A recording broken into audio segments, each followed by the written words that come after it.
namin, lalong-lalo na sa movie, no, dumadami yung vloggers. At syempre, kung mag-vlog tayo, good vibes lang. No? Although minsan hindi natin maiwasan, may mga hindi maganda nangyayari dahil lagi kayo nasa labas. As much as possible, doon lang tayo sa tama. No? Mag-vlog tayo, lagi lang tayo sa totoo. No? Huwag tayo gumawa ng mga parang fake news para lang dumami yung followers natin. At syempre, ito yung paborito ko sa lahat. Since vloggers naman kayo, lagi nasa labas, and I'm sure marami kayo natutulungan. No? Sana lang, lalo nyo pang palawigin yung pagtulong sa kapwa. Siguro pinaka-challenge ko sa lahat ng nandito, no? Kung meron kayong pagkakataon, kahit i-vlog nyo na, vloggers naman kayo eh.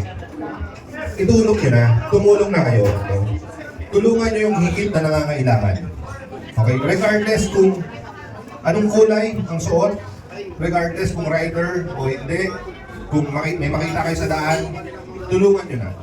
Dahil minsan lang naman dumating ang oportunidad na makatulong tayo sa iba. At higit sa lahat, napakasarap sa pakiramdam na kahit na walang kapalit, tumutulong tayo sa kapwa natin. Yun ay yung pinaka-reward na matatanggap natin eh.